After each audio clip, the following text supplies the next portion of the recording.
Well, what was described by Mammoth Lakes police as a possible suicide by cop, that unfolded Saturday night in Mammoth Lakes. And Mammoth Lakes Police Chief Dan Watson said the incident could have had tragic results, but for the restraint showed by officers. Now, according to a press release from the Mammoth Lakes Police Department on Saturday, May 26th, at about 10:30 p.m., Mammoth Lakes police officers responded to a domestic violence incident at Snow Creek condominiums. Mono County paramedics and 2 Mammoth PD officers responded to one condo to contact the victim. Now, the victim was found lying on the floor with lacerations and contusions on her head and face. She said she had been struck multiple times and thrown down the stairs by the suspect. He is identified by Mammoth Lakes Police as Stephen Anthony Meller, age 43. Now, according to that press release, the suspect was in the condo next door, and when officers went there, they could hear items being broken inside. Now, upon making verbal contact with the suspect, according to the press release, the suspect rapidly threw open the front door, extended his right arm, and pointed it toward officers. Mammoth Lakes Police Department officers saw something in his hand and believed it to be a weapon. Now, the press release states the suspect said he had a gun and said he would kill them. He then threw heavy items, including a bicycle lock, at the officers. Officers believe the suspect may have been suicidal and attempted to cause a, quote, suicide by cop. Now, the suspect ultimately forced officers to deploy a taser, and he was taken into custody without further incident. Press release states that Stephen Meller was taken to Mammoth Hospital to be treated for minor self-inflicted wounds and then to Mono County Jail in Bridgeport, where he was booked for felony domestic violence, and his bail was set at $50,000. Well, Bennett Kessler filed this following report. Joe Walker of Mammoth Lakes will appear in Santa Barbara Superior Court Friday, and this is for sentencing on charges related to sex crimes involving a Santa Barbara teenager. And remember, in March, Walker pled guilty to 5 felony counts out of 21 sex-related charges lodged against him by the Santa Barbara DA. Deputy DA Mary Barron had earlier said that Walker would be sentenced to 5 years in state prison and the requirement that he register for life as a sex offender. Now, the amended complaint against Walker described a situation over 2 years in both which he and Dr. Andrew Bourne had sexual relations with a Santa Barbara teenage girl when she was 14 and 15. Walker pled guilty to 2 counts of lewd acts upon a child of 14, 1 count of unlawful contact with a child with the intent to commit a sex crime, 2 counts of lewd acts upon a child of 15, oral copulation of a person under 16, and conspiracy to commit a crime. Court documents had also said that Walker encouraged Bourne to have sex with the girl. Now, Deputy DA Barron had earlier stated that the plea bargain with Walker, quote, spared the victim, end quote, from having to testify at trial. Within days of Walker's plea, the victim and her parents filed a suit against Walker and the estate of Bourne. Now, that civil suit alleges sexual battery, infliction of emotional distress, fraud and deceit, statutory violations, conspiracy, seduction of a minor, and violation of mandatory reporting obligations by Dr. Bourne.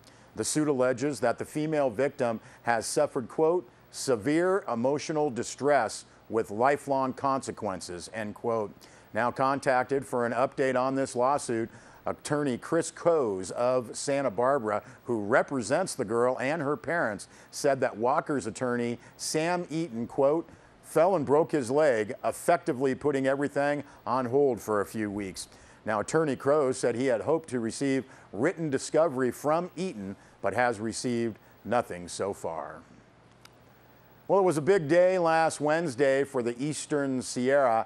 Inyo Forest Supervisor Ed Armena signed a decision notice and finding of no significant impact, and that's for the Digital 395 Middle Mile project. Now, the selected alternative is to install, operate, and maintain approximately 49 miles of underground fiber optic cable Mammoth, Mono Lake, and White Mountain Ranger districts of the Inyo National Forest. Now, the selected alternative is part of a 593-mile network of middle-mile fiber optic cable and associated infrastructure, and that will go from Barstow to Reno. The purpose of the Digital 395 Middle Mile project is to improve local internet services and provide diverse routing between northern and southern California and southern Nevada.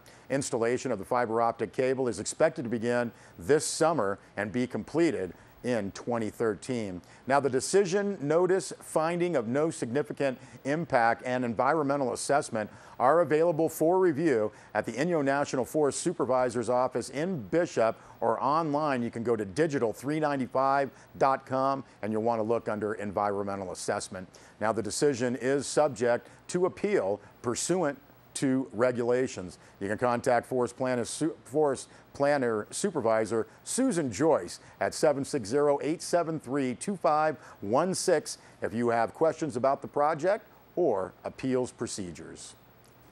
And we'd like to give you a little reminder about the Eastern Sierra Breast Cancer Alliance. The Night of Light events is coming up this Saturday at Bishop Union High School. I want to check back in with Eastern Sierra Breast Cancer Alliance's Heather Marvin. We have our Night of Lights coming up June 2nd of 2012. It's from 6 to 8 p.m. at the Bishop High School track, and people can start coming in at 5:30. You get a luminary, you get to decorate it, and 6 o'clock our survivors will start their walk, and as soon as they're finished, then everybody else can go through and start the walk. It's $25 per person to register. Registrations are going to be available at our resource center, at our new location, or at the hospital. And tell me a little bit about Night of Lights. What happens there?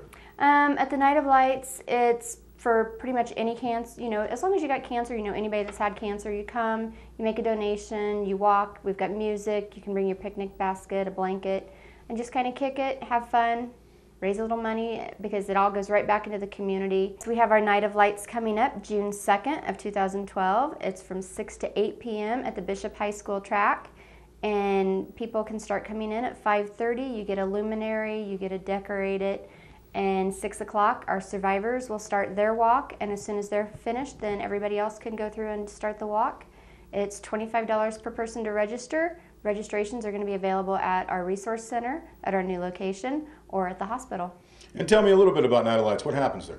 At the Night of Lights, it's for pretty much any cancer, as long as you got cancer, anybody that's had cancer, you come, you make a donation, you walk, we've got music, you can bring your picnic basket, a blanket, and just kind of kick it, have fun, raise a little money, because it all goes right back into the community.